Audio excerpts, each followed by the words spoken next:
in Australia,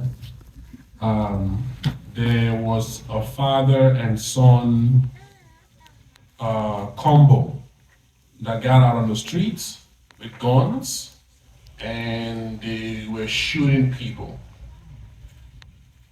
The situation looked as though they were targeting Jewish people specifically. This happened in around Sydney, Australia. The father and the son's name, Sajid Akram and Naveed Akram. The father is about 50 years old.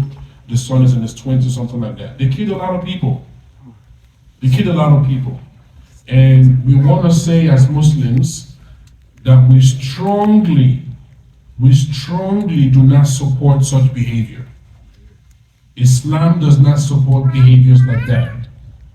Allah subhanahu wa ta'ala tells us in the Quran, if you kill one person, it's as though you've killed all of mankind. So this is not a behavior or character or traits that a Muslim, a proper practicing Muslim supports. We gotta get that, because it's unfortunate that the media would want to build upon that and make it look like this is what all Muslims believe in. That's not true. That is not true. But there's a flip side to the scene, to the event that happened, that nobody will talk about. Even the Australian media is not talking about it. One of the guys, I think the father himself, was attacked by another man and disarmed to stop the killing. The person that did that, he was also a Muslim. Ahmed Al-Ahmed. He is also a Muslim. But the media is not saying that.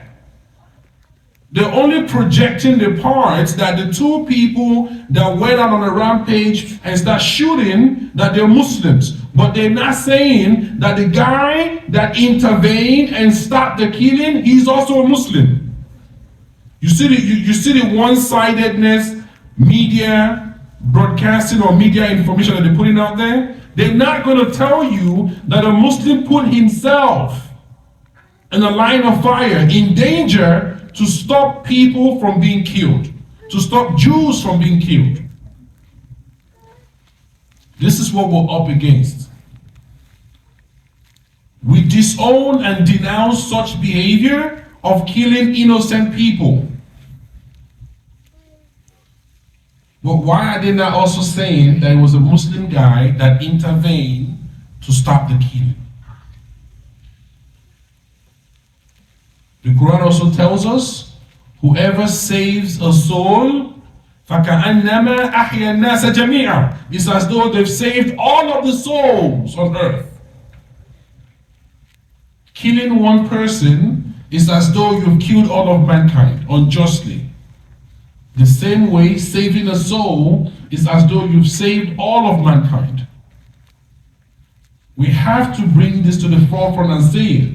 When we see injustice, we speak up against it. Does not matter if it's a Muslim. We speak up against it because this is what the Quran and the Sunnah of the Prophet ﷺ requires of us.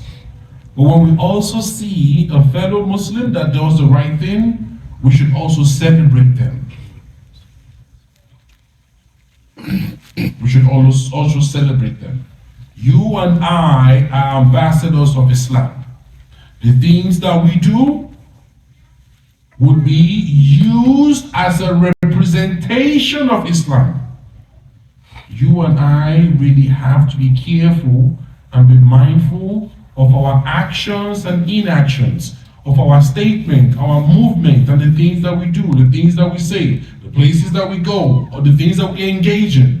Because if it's not according to the Quran and the Sunnah, guess what? It's going to be used against the Quran and the Sunnah. Do you and I want to be the ones that give Islam a bad name? Because we said this before. يُرِيدُونَ لِيُطْفِئُوا نُورَ اللَّهِ بِأَفْوَاهِهِمْ. They want to use their mouths to extinguish the fire of Allah. They cannot. The light of Allah. They cannot. Wallahu mutimmu nuri. Allah will continue to perfect his deen. But you and I should not be among the ones that would make it difficult for others to want to accept Islam. We totally denounce the action of those two brothers. But we celebrate the action of that one brother that intervened and stopped the killing. May Allah make our affairs easy. May Allah continue to help us understand the deen better. May Allah continue to put his religion above the enemies of Islam. Thank you. Jazakumullah khairan. Assalamu alaikum wa rahmatullahi wa barakatuh.